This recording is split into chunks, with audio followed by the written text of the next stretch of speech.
Yeah, folks, Ian here. Just a quick one. This show is incredibly late. It's like literally a week and a half late up. That's on me. Been very busy over the last week and a half. I've been doing some stuff in work qualification, which I managed to get yesterday. So it should like that should ease up now. Shows should be coming out closer to when we're actually recording them. It's just been a pretty mad time. Also, Mark's work schedule's made it kind of difficult for us to record. I mean, but also kind of interacting with my life schedule. So yeah, this is like a week and a half late, but it's almost like, well, this is this week's episode because we haven't recorded an episode this week. We will be back next week, though. We are going to be covering the Morgan Neville directed Pharrell Williams documentary Piece by Piece. We are going to be doing a catch-up review of Heretic. We might review Red One. I believe I am seeing it, and Mark said he's interested enough to see. I think that's it. But yeah, Anora, I'm not entirely sure if Mark and Becky are going to get to see that. I'm literally seeing it this afternoon as I record, so I'll talk about it anyway. But yeah, and also, this show, as you'll see from the runtime, is quite short. Mark wanted to watch a football match, and then I wanted to watch Grand Prix. But it was the only day we could record, so it's just been really mad lately. But hey, it's free, and hopefully you're still listening. So thanks for bearing with as we get into a very, very busy film period to distract us from Trump. Yeah. There we are. Right, on with the show.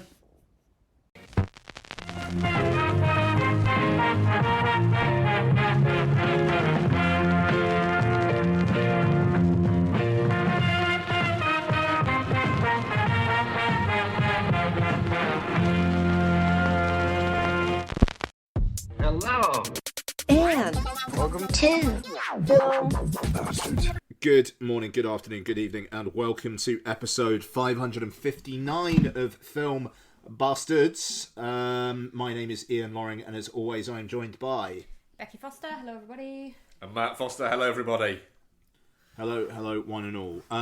We need to get on it today. I have got a hard out in I'd probably say about 86 minutes, so I can catch the start of the Mexican Grand Prix. And Mark and Bex just finished watching Arsenal versus Liverpool. So here we are time boxed. So coming up on this week's show, we have got 3 new reviews, and we're continuing our Ring Around the Ring rings. We'd never called it anything. So we are going to be talking about the Venom trilogy closer, Venom: The Last Dance. We're going to be talking DreamWorks Animation's hotly buzzed about animation, The Wild Robots. We've got Parker Finn returning with a bigger budget and a bigger scale for Smile 2.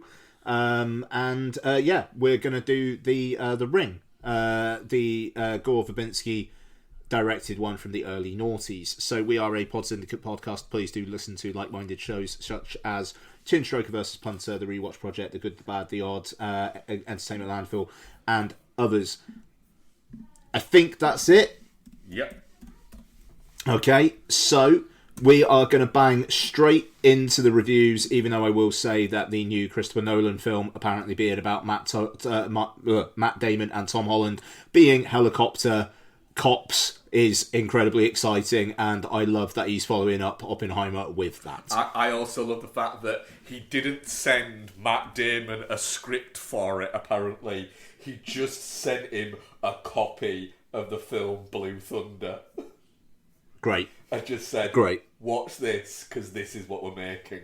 That film is great. Have you ever seen it? Yeah. Blue Thunder, like years ago, yeah. It's a really good film.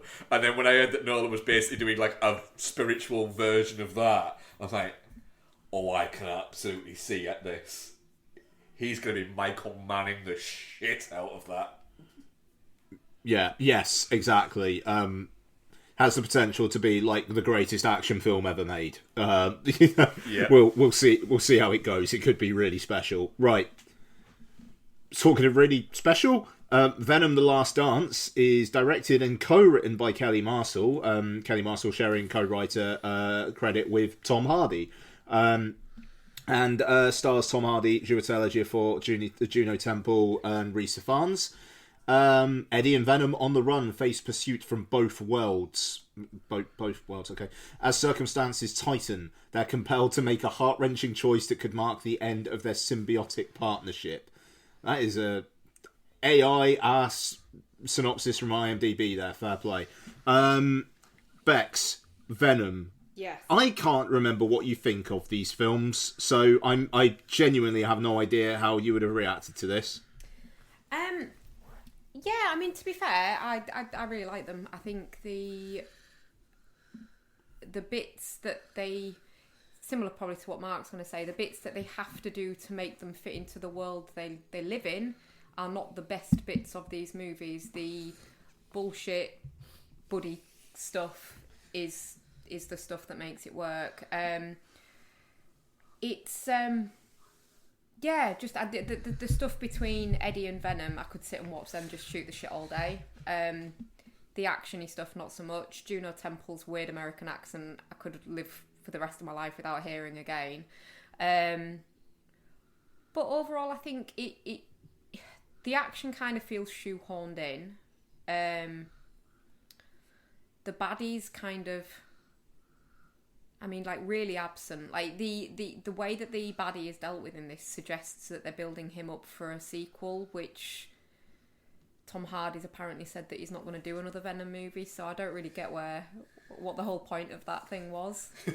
The xenophages are just foot soldiers, aren't they, really? They're not the big bad, and the big bad's trapped on another planet. They're basically like people chippers. Or bean chippers. I love that though, when they eat people and it just comes spraying out the back of their head. That is fucking I would love to have been around when they're going, right, these are the different noises we've come up for. Which one do you want to go for? And Kelly Marshall and Tom Hardy going, that one where it goes That's the one. That's the one. But yeah, just like all over the place with regards to tone. Quite whiplashy at points, but yeah, I think Tom Hardy's just gone, look, me and Venom are going to have some real fucking deep conversations in this, and if you don't want to do that, I'm not going to fucking make it. And so they've just gone with it. So it goes from being really quite like introspective and like, oh, the lives we could have had, to like just real fucking balls against the wall action stuff. So yeah, but apart from that, maybe because of that, really enjoyed it. I think my review there was as scattered as the tone of the movie was, so I do apologise. But yeah, overall, really enjoyed it. I mean, it is a film that is all over the place. It felt like they chopped and changed loads of shit in this. But yeah, I'll talk more in a bit. Mark, your thoughts? The thing is, I think where they've gone wrong with this movie, it kind of has to happen because it's you need to have a big effects budget, so it needs to cost around about 100 to 150 million, somewhere within that remit. There is, like Beck said there, the best bits of the movie are when it is Venom and Eddie just kind of bumming around. I would prefer to watch a Venom and Eddie like road trip movie where they just go to see all the sights across the US, and that would be it. And just like having just occasionally stop off somewhere to find bad guys for Venom to eat. That would be better, because any time where something of peril or anything like that happens, I'm just like, I don't care. I don't care. I mean, there is, like you said, Bex, the bad guys the bad guy in this movie doesn't exist for a start off, and it's just a bunch of voiceless sort of drone robot things. Well, whatever they are. Yeah. Hunter things that don't actually do anything. It's a really odd. You know, the closest thing it has to a legitimate bad guy within the movie is Chiwetel Ejiofor, who I really like Chiwetel Ejiofor as an actor.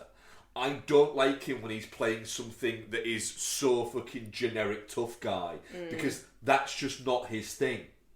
It's a really weird role for him.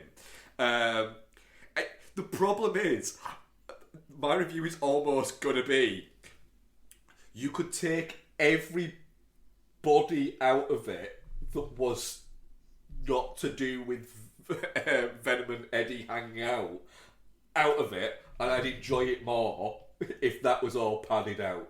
You know, you could have taken out the entirety of Risa Farnes and what's her name? His missus. Anna Abak. There, you could take those both out.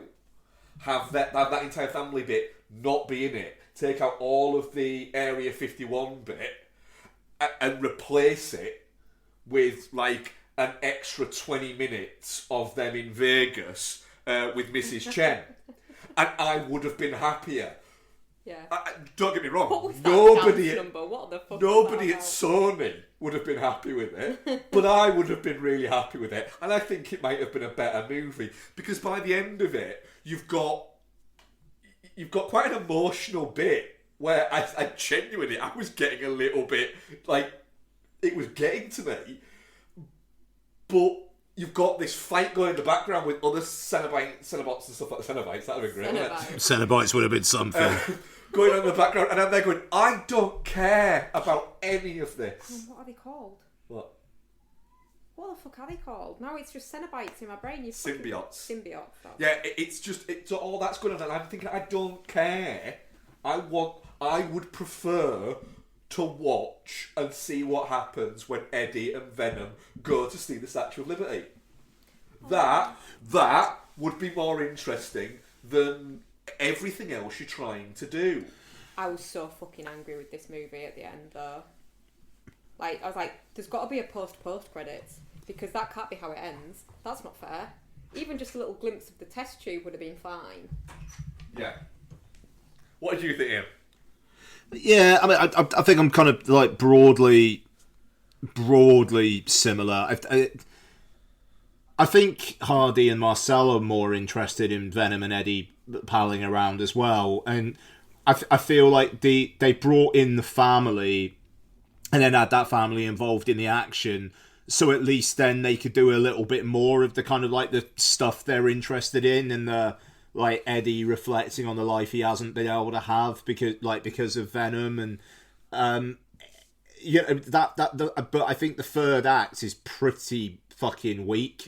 Like the film basically starts at a bit of a high, starts going down a little bit, comes back up during the Vegas bit where it's like, Mrs. Chen, why not? Fine. Yeah. Let's just do some random shit for 5 minutes. There's a great almost throwaway line within the middle of it, that bit, that is great, of where Eddie goes, did you guys practice this? Yeah, no, and it that's fun and like throwaway and just silly bollocks. There's not enough silly bollocks in the third act. No.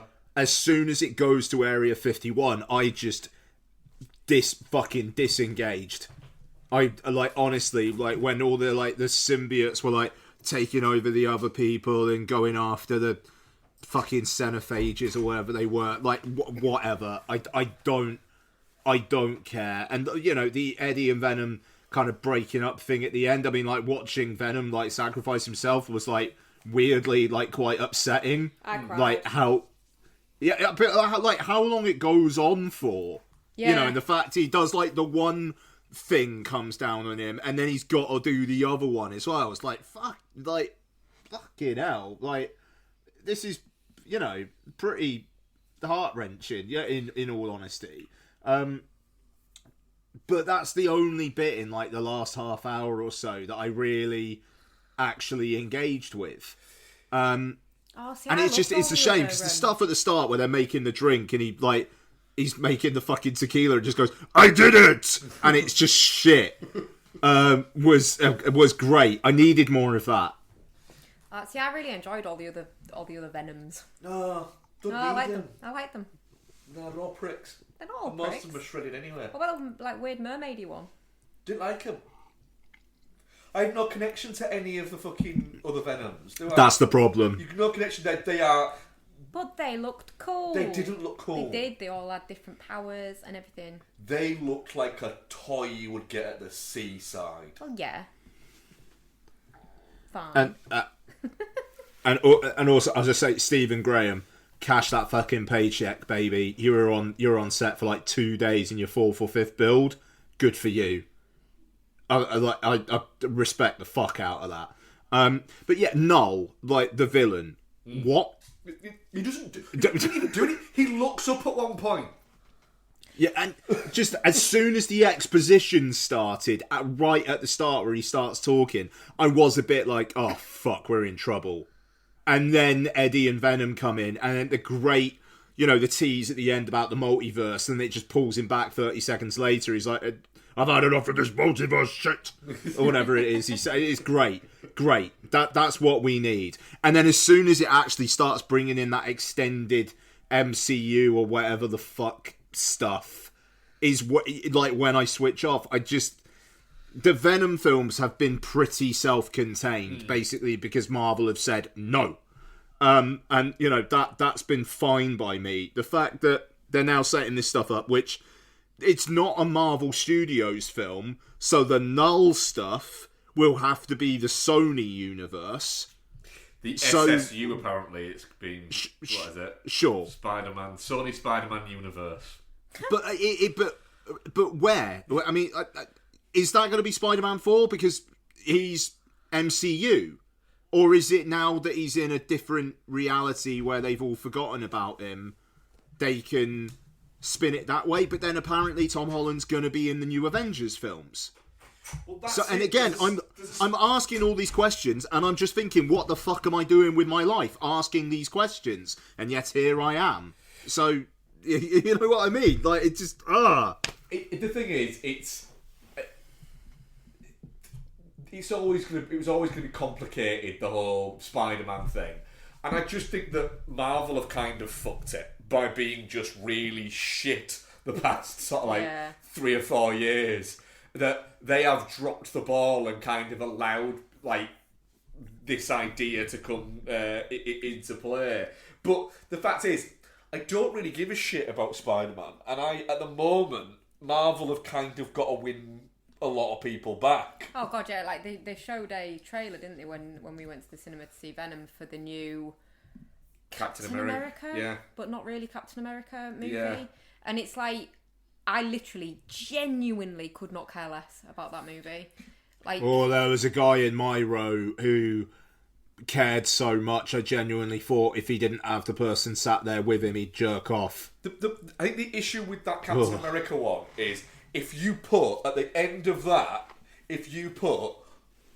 coming to Disney Plus, February 2025, no one would notice. No, genuinely, I said to you, didn't I? Like, you've got one of the most sort of pivotal characters in the MCU, yeah? In Captain America. Yeah. And then you I mean, not recast him because it's part of the canon, but like the person who takes over that is human static Anthony Mackie. And so, no, I'm already hard out on that one because he's so fucking boring to watch. He has negative screen presence. And then also, all the Marvel movies now, instead of the Marvel TV series upping their game to look like the movies have downed their game to look like the TV shows. So they look like shit. They look cheap as fuck. And Anthony Mackie. Well, sorry, no. I think my issue there is even within the trailer for what they're trying to do is they're trying to go, we're gonna have this really cool bit where someone's gonna say to him, hey, but you're not Steve Rogers, and he's gonna be like, no, I'm not. And you look at it and go, I couldn't have said that with any more little dick energy, could I? He has got he has got real like inverted dick energy. He couldn't have anyway. I've got shit, I'm not. fucking hell. Fuck yeah. Everything. I am going to fail so badly and just Iron Man's going to be angry at me and he's dead apparently. But now he's this other guy. I don't know what's going on. No, Can no. Steve come back? But Venom. Yeah, sorry. Venom. If it was just them, I keep saying it wandering around, it'd be fucking great, but they try to shoehorn in That's not a all movie, this shit that though, no is it? one cares about. Yeah, but that's not a movie. It is a movie. It's a better movie. It's just, the problem is that people think that people like this shit, and they actually, I don't think they do. Oh my god! Do you know what one of my favourite bits was? What? You know, after they first see the chipper monster, Yeah. and they're walking around, and he's like peeping around over his back. Really He's enjoyed keeping that. an eye out for it. Yeah. The thing is, that's fun. That's funny. But you could have just had them on the run from Chiwetel Ejiofor. You didn't have to bring in just a thing, because that's just boring. And that's the problem. Is it became quite boring. And I think you said it, Ian, that the last third is just, it's mired by all of this that's going on, that you're there going, why are you showing me this? I don't care. Show me them making a full English breakfast or something. Yeah. That's all I want to see. Yep. That's it. That is it. Or just have them in Vegas for fucking half an hour and have Venom have a really quick gambling addiction that he gets over. Do you know what though? I'll be honest. I was watching it thinking, "Fuck me, Tom Hardy has let himself go." And then there was that bit where he stole that man's suit, and I was like, "No, there he is." And he's always been like that. He's always been like, you can either look like fucking Tom Hardy, Tinker Tailor Soldier Spy, where you look like you've got all your clothes from fucking Tesco, or you can be Tom Hardy that's in Inception and just look like the most fuckable thing on two legs. There's no in between with Tom Hardy. This he either looks like a fucking homeless stoner or fucking Bond. But there's a great line within that where he's saying, you know, when he says, where Tom Hardy gets to go, "I've been voted sexiest man." Yeah, that was good. And that's fun. Yeah. It's fun. What is not fun is darkness and just CGI monsters just crashing into each other, where you're there going, what? I don't care. There's been some bad CGI in our lives this week, haven't we? CGI trees, CGI horses. We'll get to that movie later. Yeah. But yeah, I think though this one feels more. I was just trying to figure what CGI horses in Smile 2, and then I clicked what you were talking about. Sorry. There's a bit in one of the films we're going to talk about later on where I actually couldn't stop laughing, could I, at a bad tree. The horse, that's definitely a horse. Fucking. We'll get to that later on. All the other horses are just dead still, and then one. Yeah. It's like a fucking shadow box thing. Sorry, we'll go on. Venom. It's definitely not shit for me, but I'm more likely to watch this again than I am any of the new Marvel slate, so I would say that it's a success in that case. the thing is, if somebody made a fan edit that just cut out all of the actual bits that don't have Venom and Eddie in it. What, of like the whole three? Yeah. Like just make a fan edit of just like all the Eddie and Venom bits Yeah. from the first, all three movies. Yeah. Yeah. Yeah, it's definitely not shit. It's got enough fun bits. And I think it's like, yeah, I did not expect it to make me cry. Went to the movie wearing makeup because I thought, oh, I'm fine to wear makeup today. We'll go to the cinema, but it's not a sad film. It's fucking Venom. It's going to be a riot. Cried. It was sad. It was really fucking sad. That bit at the end was horrible. I'm still not over it. Yeah, definitely not shit. You know, not as definitely not shit as you guys, but I think it would be a little harsh to say it's touching cloth. So yeah, definitely not shit. our audience poll: 67% definitely not shit, and 33% shit. I'm all right with that. I'm all right with that. You're a good bunch for now. You might be a gang of pricks later on. Okay. Smile 2 is written and directed by Parker Finn and stars Naomi Scott, Rosemary DeWitt, and Lucas Gage. About to embark on a world tour, global pop sensation Sky Riley begins experiencing increasingly terrifying and inexplicable events. Overwhelmed by escalating horrors and the pressures of fame, Sky is forced to face her past. So, Smile 2, sequel to the post-COVID horror that was originally set for Paramount Plus, but test audiences liked it enough that they put it out in the cinema. It did really well. This one's got a bigger budget. It's doing about the same as the first one did. In fact, I think it might be doing a little bit less, unfortunately. But Mark, I believe you were an appreciator of Smile. How did you take to Smile 2? I liked Smile. Thought it was really clever. It was good, and it felt like It felt like a good kind of like gnarly high concept idea that was pulled off quite well. It straddled the line between looking a little bit like not like it was trying to like be homage and anything, but looking a little bit washed out, but actually also being a little bit fucking creepy. And I like the fact that Smile 2, Parker Finn has gone, I'm going to take that idea and I'm going to make it really glossy. Yeah. But I'm still going to keep the high concept idea for it. And yeah, it really worked for me, but it all hinges on Naomi Scott. So if she'd have been shit, Yes. then the film would have absolutely fallen apart. So he's very much gone, no, I am absolutely confident I have got the right person here. And I think he is spot on right that he's got the right person here. She fucking kills it, to be fair. I had a great time. I like the fact that there's a lot of films, and even we've commented on it, and not even in a negative way, but we have commented on it, the fact that there is a lot of horror movies now that are based around trauma. And horror movies historically have been female driven.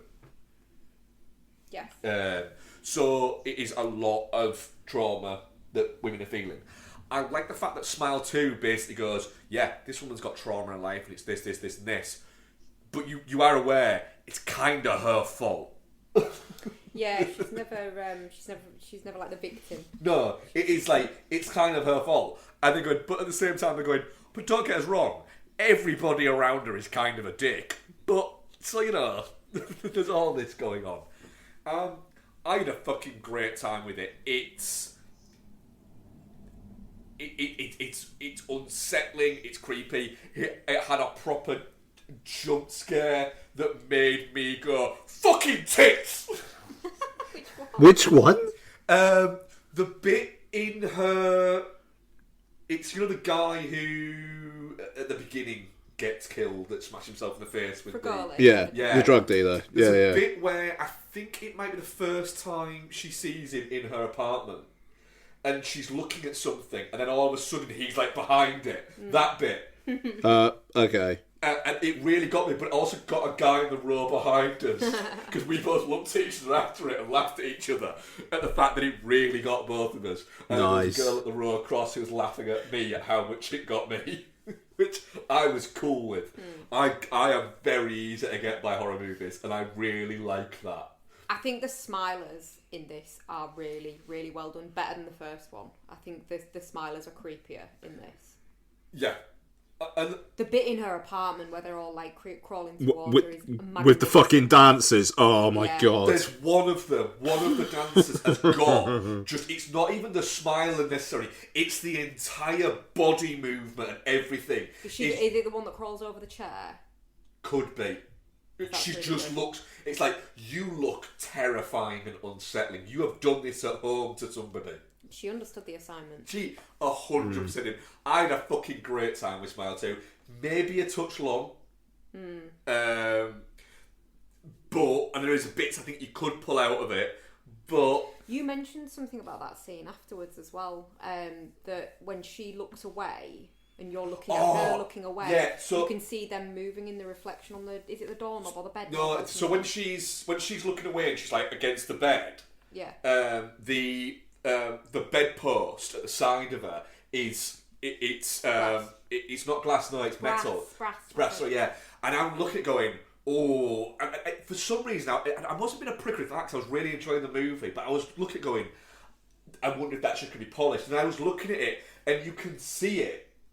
You can see the reflection. But at one point, she turns around to look at the door, and as she turns around, within the reflection, they all move.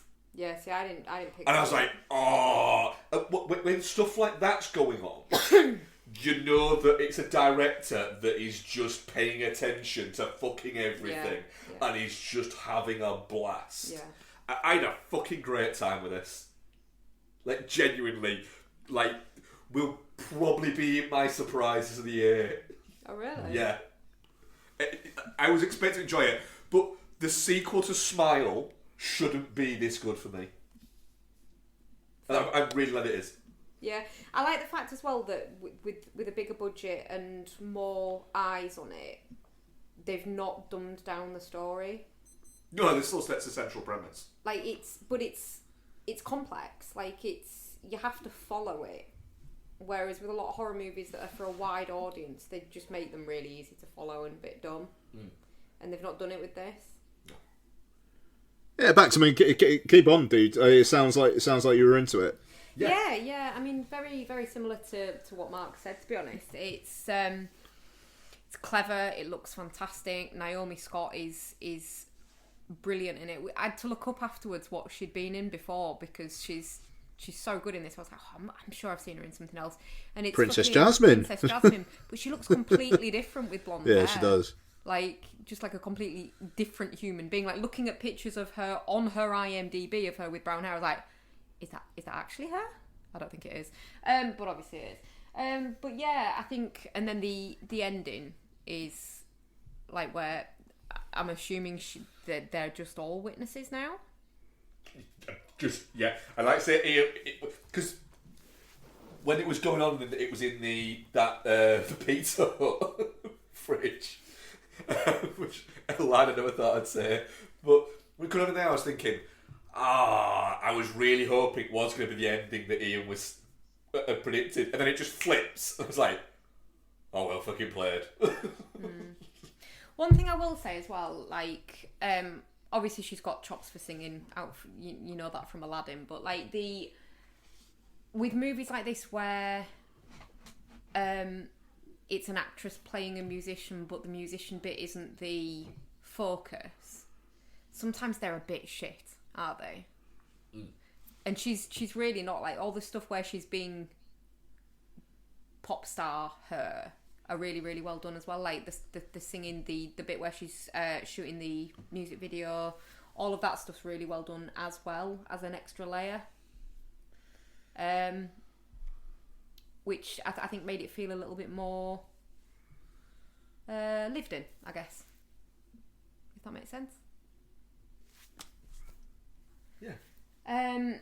But yeah, I think, just overall, just really, really enjoyed it. Yeah, no, I mean, I think I concur with everything you guys said there. It is a touch long, and I think part of that was the fact that I think it does the thing that the first one does. You know, the first one where it's like she's at the birthday party, and then it's like they unwrap the present. It's like the dead cat, if I remember correctly. Oh, yeah. It's like that kind of distorting of reality and making it look like she's going mad. They do that a lot in this, and I get it because it's the whole suffocating thing, but when, like, the third act, it kind of feels like everything from the end of the dancers sequence where, like, the thing goes in her mouth, like, they're on in. Is that right? Am I remember? Yes. I only watched it yesterday. Yeah. Where that happens. Everything from there on, it's like, is not real. I mean, it kind of seems like her friend basically wasn't real the entire time, and it. Yeah, she like never replied, did she?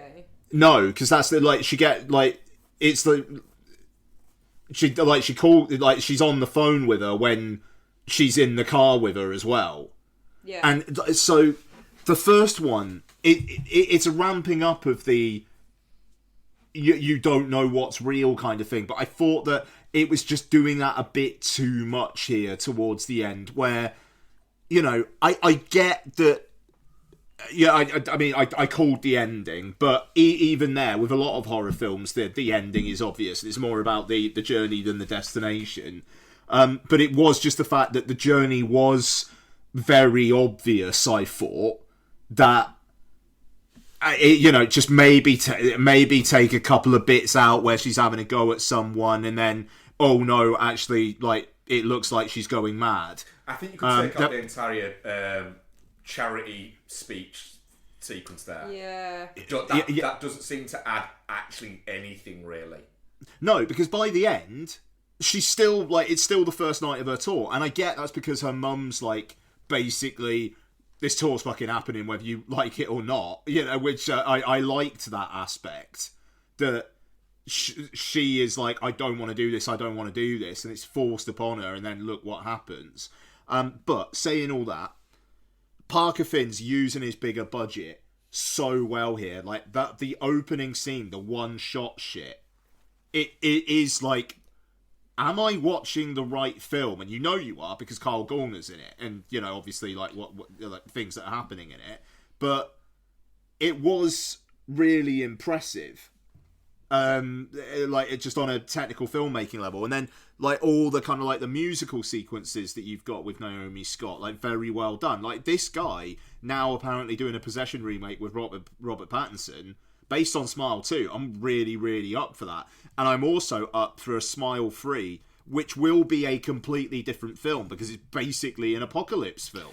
Yeah, I saw a little clip with him where he basically said, I almost want it to be like World War Z, but with smiles.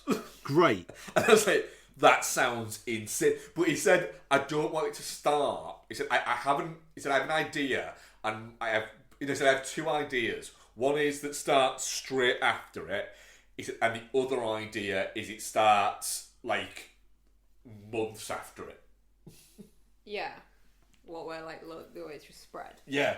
Yeah. And it's like, right, I'm actually more for the other one. But even like that end bit, to have the control to go, right, I'm not going to show you her hitting herself in the face with the microphone. I'm just going to show you their reaction to it so that you can see that every single one of them is looking at it. Yeah. There isn't anybody. And I'll guarantee if you just got a freeze frame of that, if there is one person that is closing their eyes or anything like that, then that is on purpose. That is because that person's been told, you're the one fucker that isn't going to get infected. And it's just, again, Smile 2 shouldn't be as good as this movie is. But you say that like it's a franchise in bunny ears that has developed organically from a short film that was made by a filmmaker. It's not just a script that's been shopped around and some fuckers picked it up. There's a mythos to it, and then Smile was made and it was really successful. But like, I think the marketing behind that was a big part of it, but the actual background and the underlying story to these films is really strong, and I think that is because it has come from those roots. But Talk to the Hand 2 won't be that good. Well, no, but Talk to the Hand is shit. No, that's what I'm saying. It is usually the sequels that come out quite quickly are a little bit shitty. Because often they take all of the wrong things from the bit that made it successful. And here, what he's done, it's not just a retread. It's No. let's do something. It's an fucking escalation. It's an escalation. Yeah, and that's cool. It's just a really cool movie. I really enjoyed it. Good. And it's Rosemary DeWitt's great to see on screen. Which one's she? She's the mum. The mum. Yeah. She what else we watched? Yeah, we literally watched a movie with her in it like the day before. Fair. Yeah, really, really impressive horror. And just like that, the atmosphere of like just how suffocating it is, like, is very, very well done. Like, yeah, I think you're right. It's the charity ball bit. Take that out. Yeah, don't need it. Doesn't impact it later on. It doesn't need it.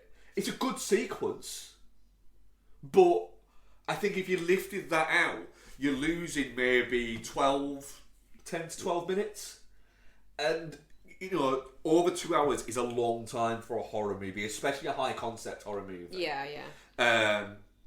If his possession comes out at 135 minutes, I would be like, fair enough. But it's a lot. But even that is a long time to kind of to keep tension. You don't need to keep that much tension. So to give an idea of what I'm actually trying to get across is, for instance, the remake of Suspiria is 3.5 hours long, and Suspiria is under 100 minutes long. So The remake of Suspiria. and I know that they're actually quite different movies, but one of them doesn't manage to actually land anything, and the other one is incredible. Especially when the first 7 or 8 minutes are as strong as they are.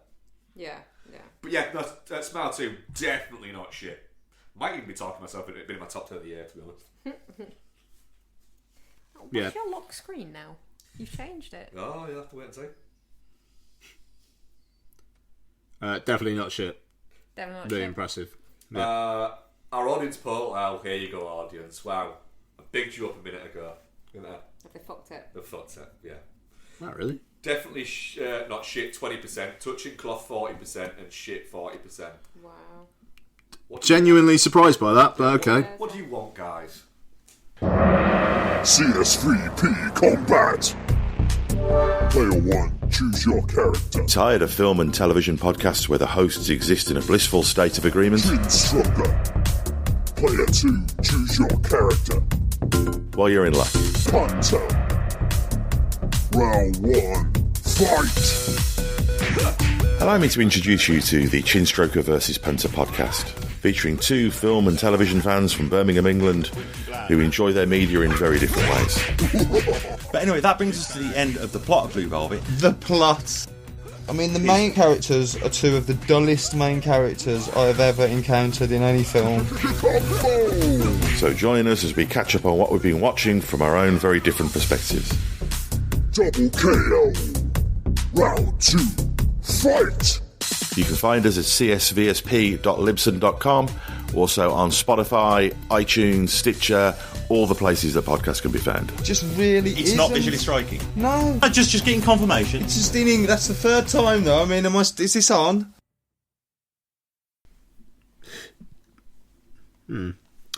Okay. Well, here we go then. So the last of our main reviews. Really flying through it. Fair play. So we've got The Wild Robot, directed and co-written by Chris Sanders, written along with Peter Brown, starring the voices of Lupita Nyong'o, Pedro Pascal, or is it Jason Bateman in Zootopia? You be the judge. Or is it Ben Schwartz in his voice? God, there's that as well. Kit Connor, Bill Nighy, Stephanie Zhu, Matt Berry, Ving Rhames, Mark Hamill, and Catherine O'Hara. Good voice cast. So, after a shipwreck, and, well, yeah, I suppose it is. An intelligent robot called Roz is stranded on an uninhabited island. To survive the harsh environment, Roz bonds with the island's animals, and cares for an orphaned baby goose. I'm going to start on this one. because I almost feel like I might be the one who's the most high on it. I'm gonna maybe be a little bit surprised if I'm not.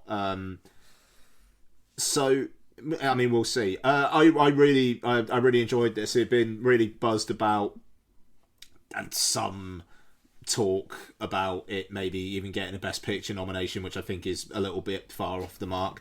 I will say, if this loses to Inside Out 2, that's some real fucking big Disney bollocks. I thought this was a lovely bit of work, which was sweet and charming, but also pretty bare, like kind of fronting up on nature's an absolute cunt. And yeah, I just thought it was really touching. Thought the animation was a great, like the art style ruled. And yeah, I just thought it was very, very sweet, and I mean, Lot's had a brilliant time with it as well. So yeah, I mean, we can maybe get into it. But Mark, the wild robot. I mean, you've been up for this, so I'm intrigued. I mean, Bex didn't watch it. Oh, okay. So yeah, so she's getting me a drink actually at this point. But yeah, so yeah, I was up for it. Yeah,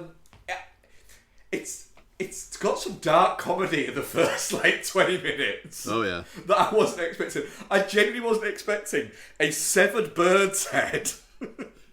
The crab bit I don't think was as dark as I've read people saying it is, where the bird just flies off with the crab. And then the Catherine O'Hara's possum saying, like, I've got 7 children, and you're hearing a noise and going, 6 children. It's a bit like, fucking hell. I enjoyed the possums playing dead, and then one of them's kind of like slower. It's just like, I've got meningitis. It's a slower way out, or whatever it was. It's like, bloody hell. Yeah, again, like the kind of like nature's a harsh bitch kind of thing. I thought was really well placed. So, but yeah, sorry, go ahead. Yeah, and the thing is, there's a point for me. I was really, really, really enjoying it and going, this is great. It is whipping along. It's got a right level of, like you say, nature. You can have all these cute animals, but you know that majority of them eat each other. So they can be as cute as you want, but they're still going to eat each other. And that's kind of... Sorry, Becky just nearly tripped over a rug. Nearly killed myself. And so I was like enjoying the fact that it wasn't trying to hide that, and I'm, like I say, really, really, really enjoying it. And then it goes off a fucking cliff for me, like badly off a cliff.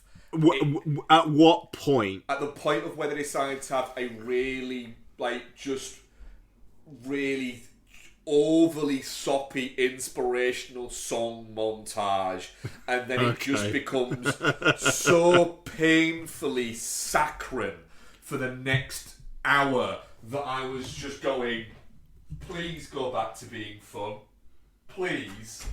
And it's, I mean, Jesus, I audibly said out loud a couple of times to some of the things that Bill Nighy was saying when he went, oh, quiet voice, Bill Nighy. I was going, oh, fuck off, come on. I was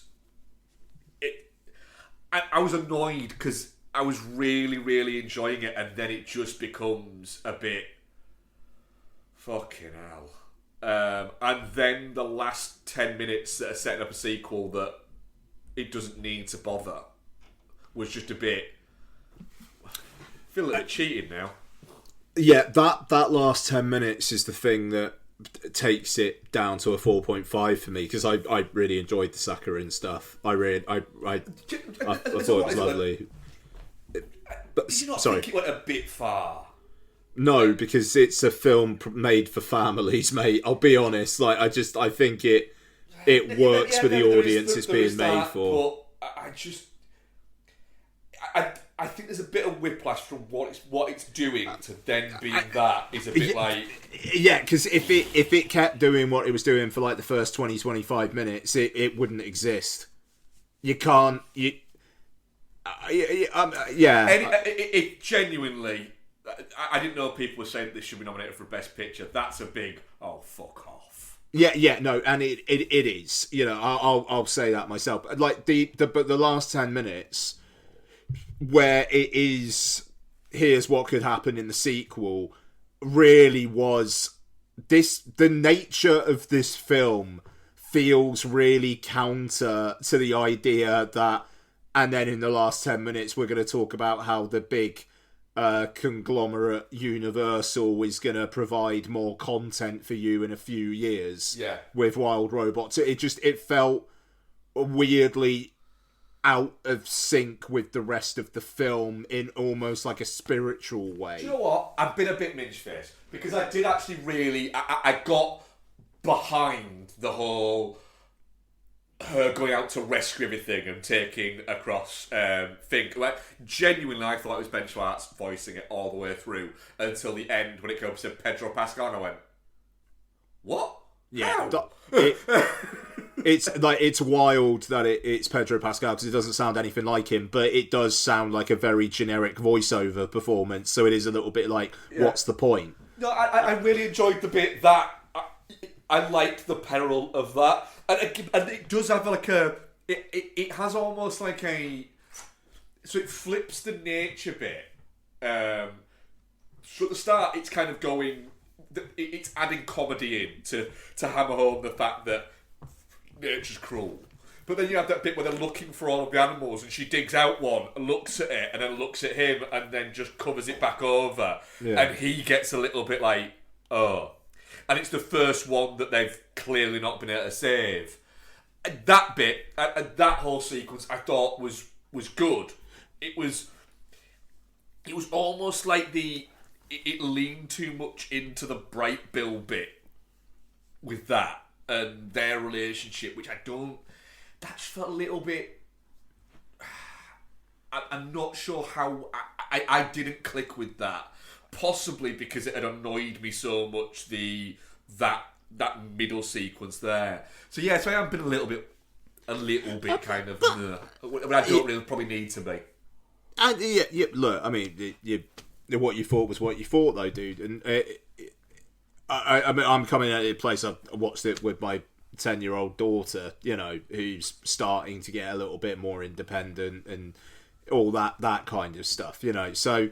I think it's almost like a matter of perspective there, but I mean,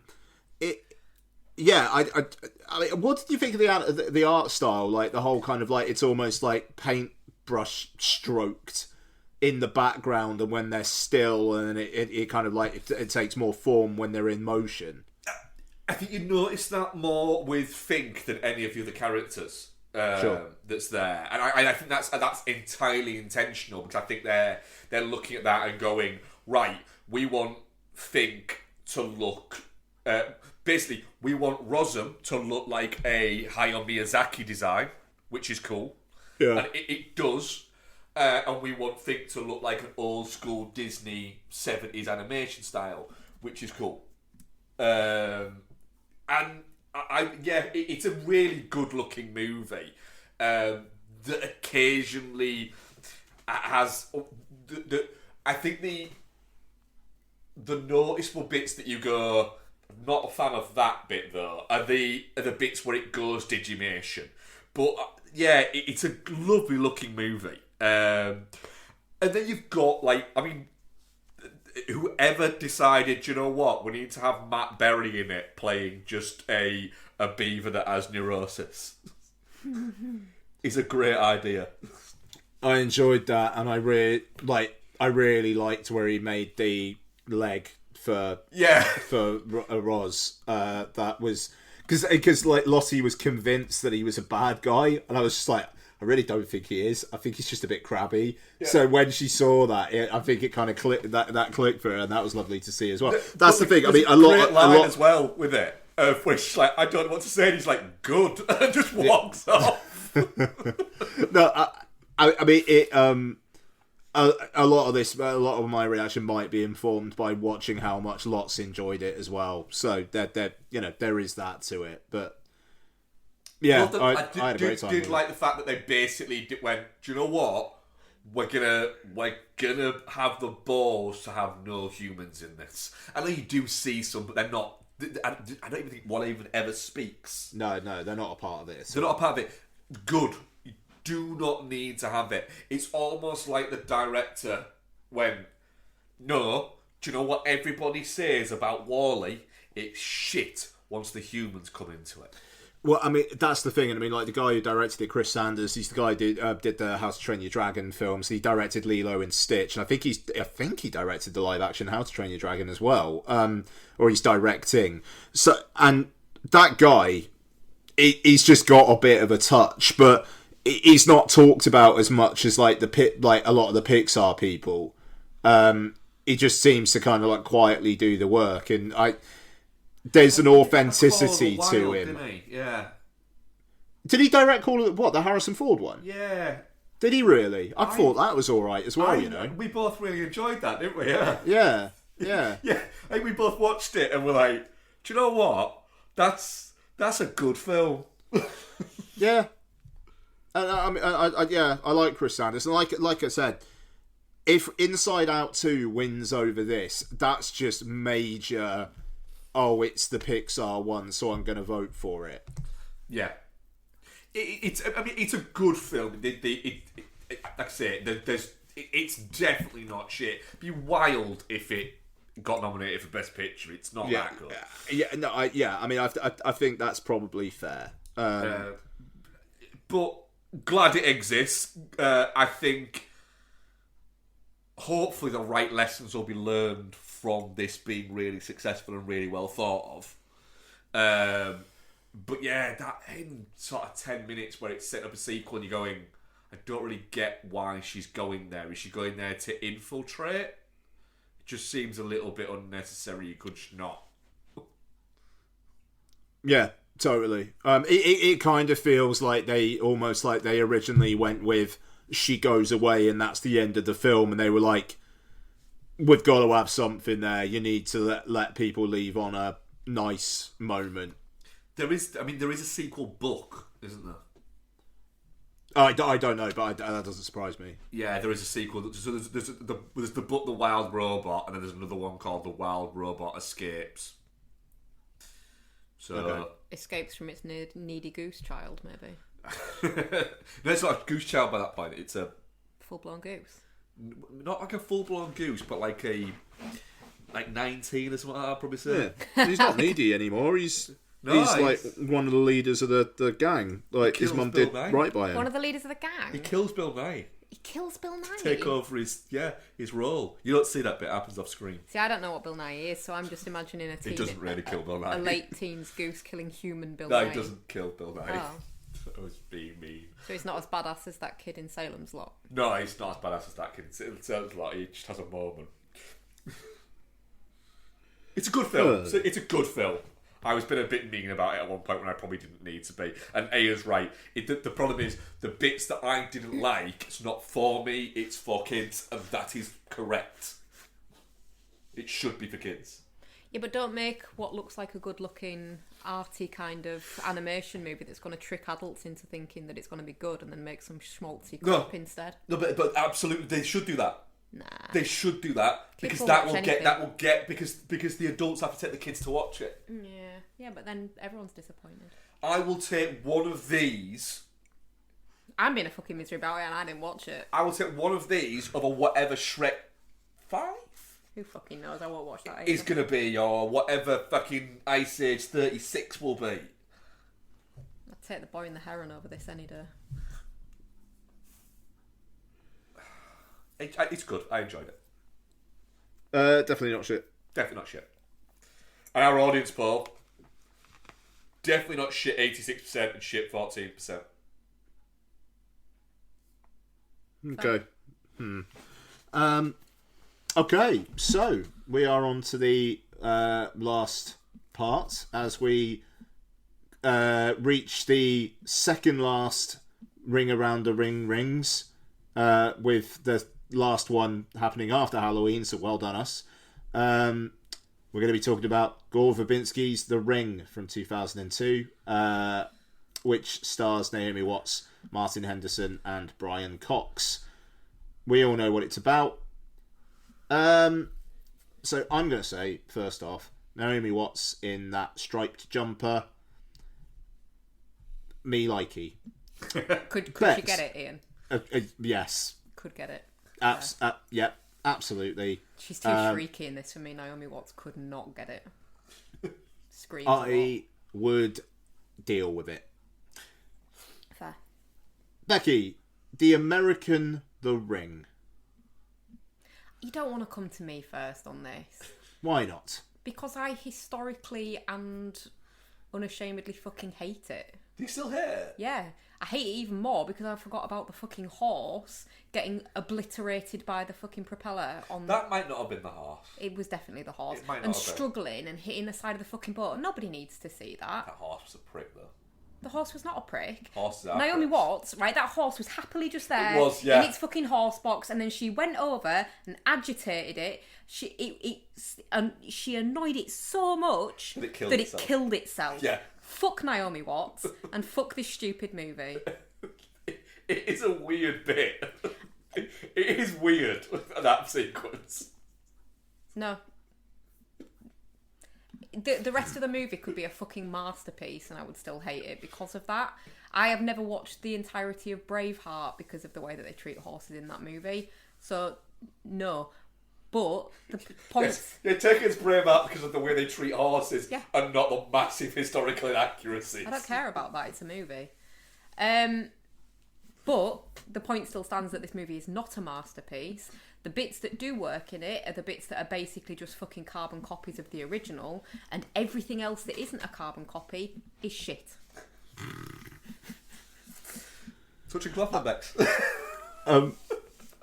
I mean, I'm going to say Martin Henderson is fucking bobbins in Is this. he the fucking wet end ex-partner? Yeah, and he is just... He's no Hiroyuki Sanada. My God. How fucking creepy is the no-neck kid as well? The no-neck kid? He's just What, got David no neck. Dorfman? I don't fucking know. The Maybe. Dolphin, yeah. Yoichi, but bad. Yoichi was a dickhead anyway. No, he wasn't. He was. Yeah, he was a bit of a He dickhead. was a dickhead. What a dickhead. He was. That kid, just fucking let him die. I mean, it is a little bit like he's not of this Earth, and planet Earth may be safer if he was gone. Yeah. Yeah, but Naomi Watts in the jumper. Also, what I will say before I come in for the rest of the bits about this film, I'm going to start making a letterbox list. And it's called... What's that poster? I'll come up with a better title, but that's what it's going to be for the moment. And it's going to contain all weird posters in movies. Bedrooms. So, like, we've got the classic, absolute fucking classic of Chronicles of Riddick in 50 Shades Darker. Yeah. And then in this, you've got it comes out and you can go into like the cousin's bedroom and like, is that a Star Sailor poster? It's a poster of the first Star Sailor album, which is just quite niche. It is quite niche. Yeah. I might message James about that. But yeah, it's... I don't think I like the Ring movies. Has this been a bad idea? Has this whole thing been a bad idea? No, because you've really enjoyed like the first ones, haven't you, Bex? The ones so Yeah, far. the Japanese ones are really good horror movies. Not necessarily watching them now for how good they are now, because I think they've been so widely watched and so widely parodied and referenced and stuff that they have maybe lost some of their impact when you watch them now. But when you look at what they've done, both for the horror as a genre and for Japanese horror breaking through into the market over here, then they are seminal in that sense. I enjoyed my time with this though. I don't think it's a good movie. It's fucking shite. But wait, my time here. But I enjoyed my time with it because I think it's visually, again, not saying good. I think it's visually interesting. Yeah. For it, like the I think it's fucking dumb at points. But like the tape and the fact that she's walking around and noticing all the bits of it, I kind of like the mystery coming together of that. You remember the tree, right? I like that. I like the fact that there's just some bits happen that are just bad. The tree. I think I enjoyed my experience watching it because things happened. Like when she first saw that tree and the tree was in the background, and I just turned at you and went, "That tree's a prick." And then when it came back on later on, I was like, "I fucking told you that tree was a prick." And then when it's in the window in the background and that fucking horse is bouncing around like a child is moving it. Was fun. I enjoyed my experience watching it. I don't like horses, so that So helped. that horse getting obliterated by a propeller was That good for might you. not have been it. It might have been a squall of fish. You don't know it was the actual horse. But yeah, but bits like that, like the fact that Naomi Watts out of nowhere just goes and starts winding a horse up to the point of where it probably kills itself, and then she goes to see Brian Cox, winds him up so much that he fucking kills himself. I mean, he really in a kills really himself elaborate as well. way. Yeah. Yeah. Like a lot of fucking wires to kill himself. I mean, that's some real, like, I'm gonna make you watch how much effort I put into this Yeah. stuff. 2 TVs he drags in there. I don't think, right, literally, like, faced with that scenario, right? Yeah. You see someone kill themselves by pulling a load of electricals into a bath with themselves. Yeah. I don't think you do a fucking horror movie scream. I just don't think you do. As a human being, I don't think your reaction would be to just do a fucking stupid fucking big Naomi Watts scream. I don't know, if I saw Brian Cox put that much effort into killing himself, what is it? I don't know whether I would scream or just go, Fair play. I don't know, I just, like a toaster would have been fine, a Yeah. radio! Yeah. You dragged 2 TVs in and flooded the room. Well, he understands it's a film. Yeah. And that people need to see big stuff. Like, that's the thing. Brian Cox's character in this is aware that he's in a film. That's my excuse. But then other bits like fucking... I did enjoy the dad being played by Brian Cox, though. But it doesn't explain anything about, like, why the kid, like, the why of it. Like, in the original, Sadako's born to a bit of a psychic mother, and then she's a bit weird, and she creeps people out, and bad things happen to people, and then that's why he pushes her down the well. This... but he don't don't have any push of down that. the world on this one, does it? It's the mum. He's just... But then you've got, what's his name? Another bit that I enjoyed within the movie was the fact that I was there wondering, going, God, they're just like, you are destroying that guy's cabin. You are outright fucking that guy's cabin up. And the thing you is, massive prick. when he eventually pulls up the planks of the flooring, they're all joined together. It's clearly a hatch. yeah. Could have just fucking smashed the lock. Didn't need to smash the fucking floor to bits. No. And then when that TV falls down and just knocks her in, it's like, wow. That TV knocked the fuck out of her. Fucking, what a film. I had a good time with it. So did I. You know, like, just it's a remake of the first, and it's taking. I mean, I take Bex's point very much that, you know, it's doing playing the hits from the first one, but the good bits are Psycho remake, and the bad bits are all its own. But I mean, it's. I like Psycho remake.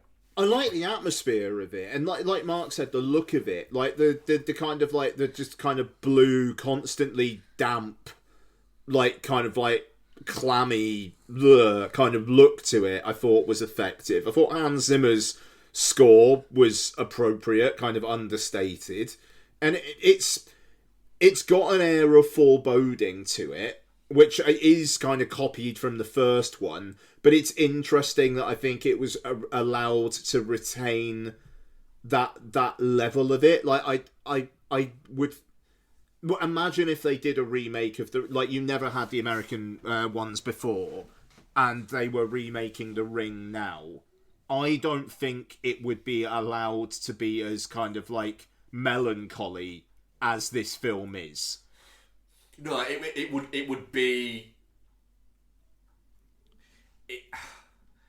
It'd be really shit.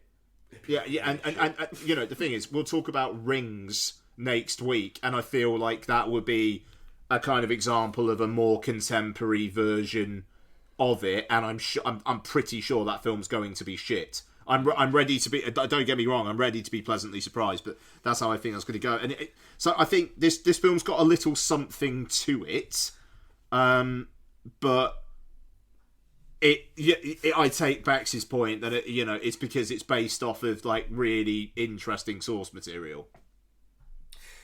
Yeah, I'm always constantly like, whenever I watch Naomi Watts in anything, I always think. Sissy SpaceX in the next one. Yeah. Anna Mary Elizabeth Winstead. Yeah. It's directed by Hideo Nakata, the next one, Bex. Like, I feel like you might get something out of that one, to be honest. I think you Do might any dig this horses one. get murdered in it? Hopefully. But like, Naomi Watts must occasionally like just sit around at home and go, I really do owe David Lynch an awfully big career, don't I? Because she might be a bit crap. She is very crap.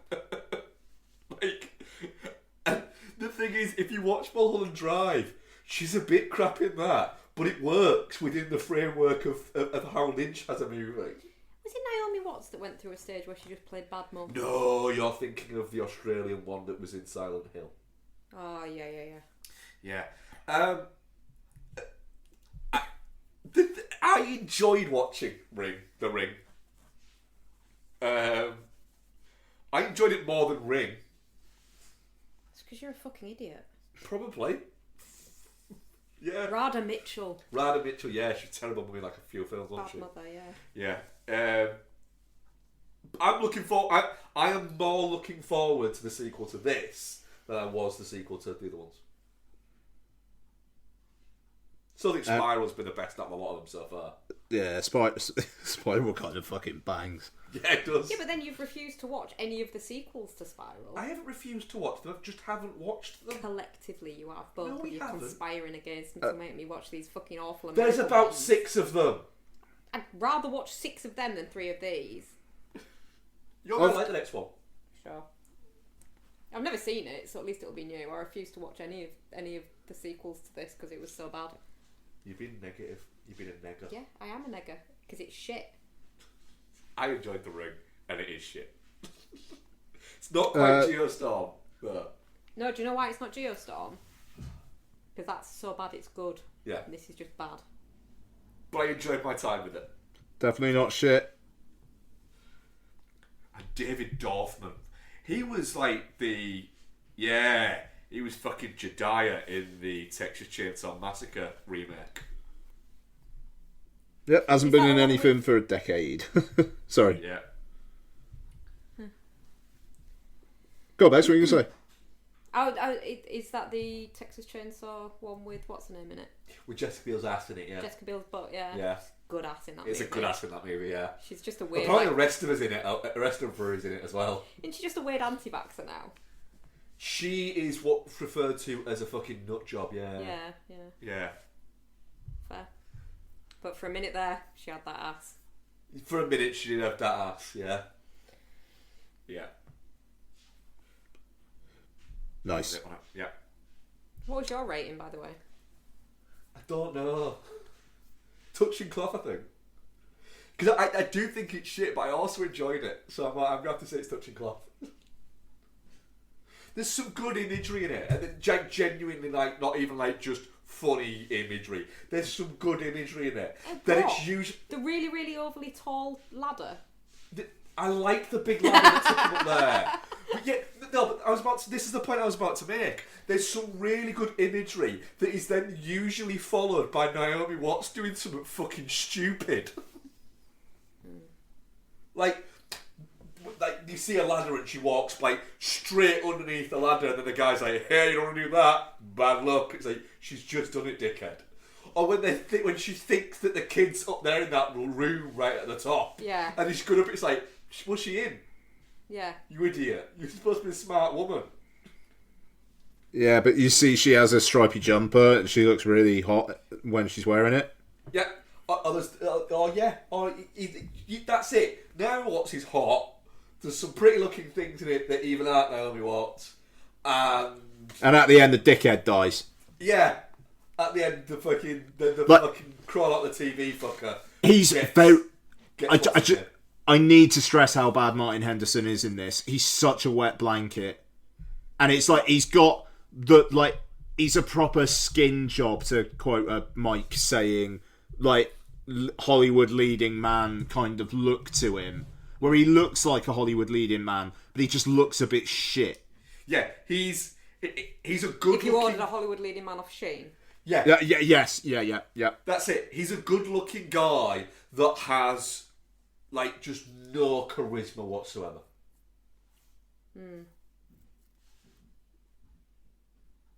At all. Yeah. Like, it's the sort of guy where his mates, like people, like his brother's mates would go, "Oh, you don't want your missus to meet your brother because he's a good looking fella, your brother," and their brother's going, "It don't matter. He ain't got any game. It don't matter. He's zero game." He's in the show Virgin River. Is that one you watch? He's the virgin. Mark just asked, is this guy the Virgin in Virgin River? He's the MMC. He's the what? Male main character. The MMC, the male main character. The MMC, that's a thing. MMC, I'm keeping that. MMC, I like that. Huh.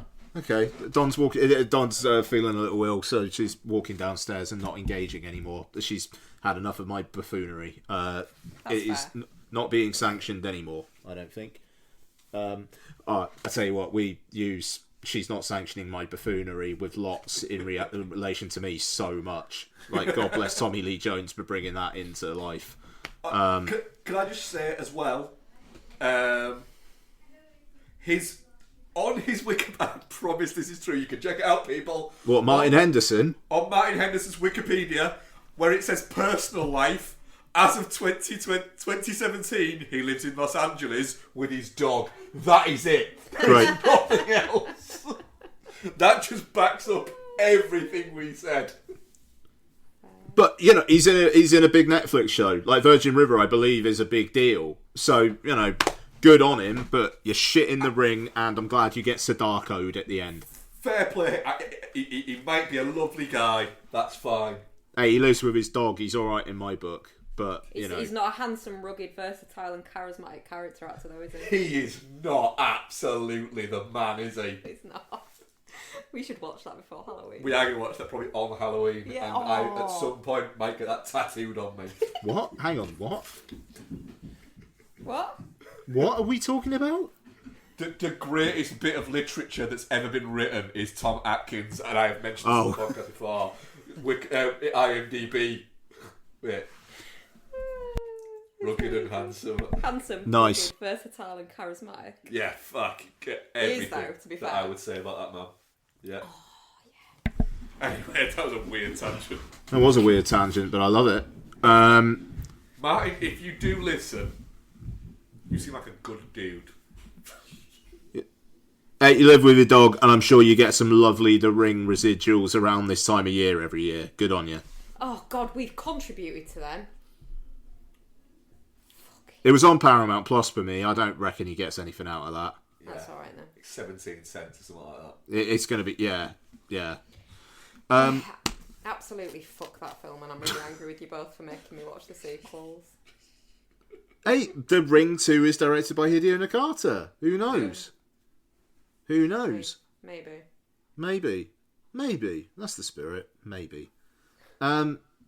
Okay, do we have any Twitter questions? Probably got time for them, if we do. We do, yes. Yeah, go ahead. I'll just find the bastards. There they are. Right, there is this one first. Where are you gone? You are there somewhere. Rick Kidd, I watched The Wild... Sorry, my phone just went away. Something about smashing sausages? Yeah, I thought it was about smashing sausages. I watched The Wild Robot and Terrifier 3 back to back. That was a contrasting afternoon. God. What bizarre double bills have you done, or would you do if you if you can't think of one you've done? Monsters University and The Conjuring. Oh, was that? We went straight out of The Raid and straight into 21 Jump Street, didn't we? Yeah. Oh, that's a good time. Honestly, the recent one of our Terrifier sandwich was quite good with Transformers 1. Yeah. Oh, Bex, we still need to hear about your thoughts on Terrifier 3. We will do that next week. Okay. Yeah. We do have another question, which actually relates to something that Becky said earlier. Which makes me think, did she have the question? Did she know this question? Dylan messaged and said, "You have a one-time hall pass. What on-screen character do you spend the night with?"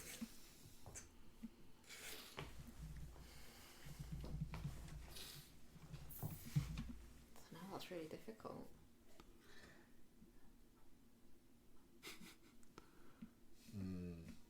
Naomi, what's in the ring? Ian's No. is obviously Naomi, what's in the ring. As long as she wears the striped She's got to wear that. for She's the got to wear that entirety jump. of it. Yeah, she's got to wear that. Yeah. Tom Atkins from The Fog. She'd be real sexy and rugged.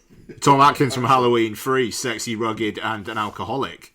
Yeah, but he doesn't have that post-coital scene with Jamie Lee Curtis when he's just like laid on the bed with his hairy chest out, doesn't he? No, but he does just fuck off his kids Yeah. with a phone call, and then finishes the phone call, grabs his six-pack and joys off to his car to go and try and fuck a kid who's about like 19. What a guy. Where do you want to sleep, Dr. Chalice? Where do you think, Miss Grimbridge, or whatever that line is? Fucking incredible. I mean, there's a few for me. Fair. Really? Yeah. I mean, it's going to be fun, isn't it? With Gone Girl. You don't know where that's going. No, see, Rosamund Pike don't do it for me at all. Rosamund, no, probably not. But in Gone Girl. In Gone Girl, yeah. There's a little bit of danger to it, isn't there? I guess. Yeah. What's her face in Halloween in the shirt and socks combo? She could get it. Yeah, Oh, PJ Souls? PJ Souls, yeah. Is it PJ Souls? Yeah. Gracie Law. Big Trouble in Little China. Also Kurt Russell. That'd be a good three-way. That would be a good three-way, yeah. I'd go for that. Yeah. Bex?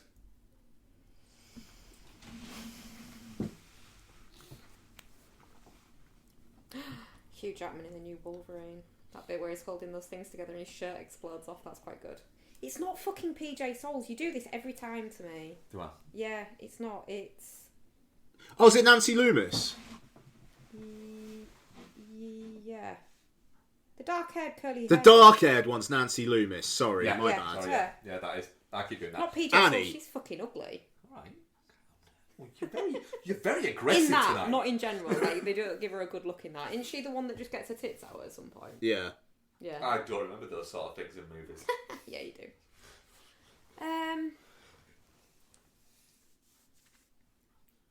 Jennifer Lawrence in almost anything. Ooh, Ryan Reynolds in Amityville Horror. Fair. That Yeah. bit where he's just in the pyjama bottoms and no shirt. Ryan Gosling in what's that comedy one he did with Steve Carell? Crazy Stupid Love. That's the fucker. Oh yeah, Suave as fuck. Looks good in that, doesn't he? Emma Stone in Poor Things. God no.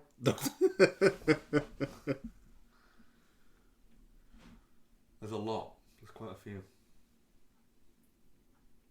Yeah. Yeah. Right. What are we covering next week, Ian?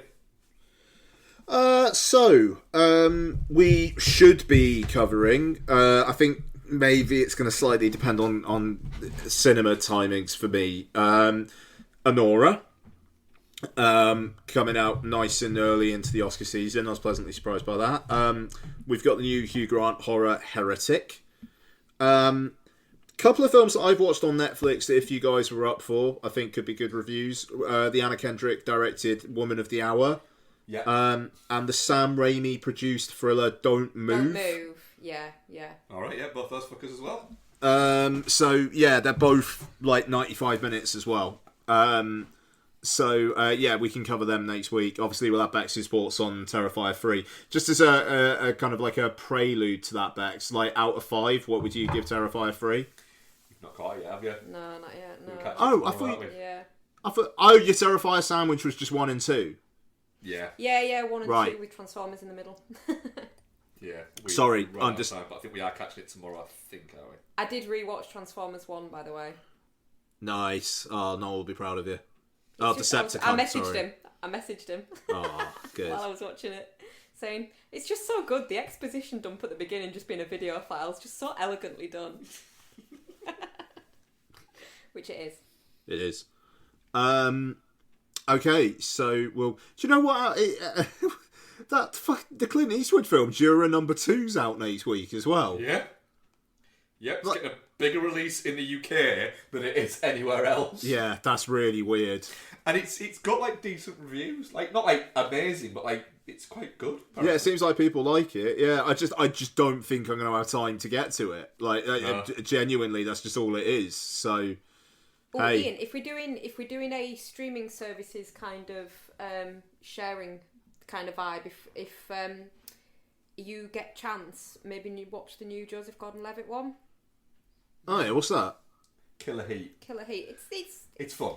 Don't watch it on a weekend though. It's not a weekend movie. No, it could even go down as a treadmill movie. Oh yeah, treadmill movie. Oh, I'll get on the old cross trainer and do that. All right, yeah. Killer What's Heat. that? What's it on? Like Prime or Prime. something? Okay, cool. Yeah. All right, great. Yeah, it's not great, but it's a fun watch. Yeah, I think it's. I enjoyed it. I enjoyed it. Yeah. Is it all right to watch? Is it all right to watch in a gym or like the cross trainer in the spare room? Yeah, there's no Jim, tits. there's no boobs, unfortunately. Okay, all right, okay, fair enough. All right, cool. Okay, so yeah, we'll. Shailene Woodley's magnificent head of hair, though. It is. She has got good hair. Is she trying an Italian accent like Ferrari? Unfortunately, not. No. Oh, that's a shame. I'm out. All right, well, we'll see what we can do. Right, okay, I need to bounce, so... Go enjoy the Vroom Vrooms. Thank you very much, and thank you very much for your time, Becky. Oh, thank you very much. Thank you very much, Mark. Thank you very much, Ian. Thank you very much, Becky. Thank you very much, listeners. Thank you, listeners. Hosting. What are you being all, like, gregarious for? I'm a natural showman. Were you about to thank the cat? No, because you you always been a contributed prick. nothing. Jason, Saturday night has disappeared basically without a trace. It really has, hasn't it? Yeah. It was like this might get Oscars nominations to. Has anyone seen this movie? Crickets, just well done, mate. What absolutely great use of time. Hey, Wickfield I hope lasted longer. Yeah, I mean, I hope the film's good, and I'm looking forward to seeing it. But I am very pleased that it has done fuck all for you. Fuck you, Jason. Bye. Bye. Bye.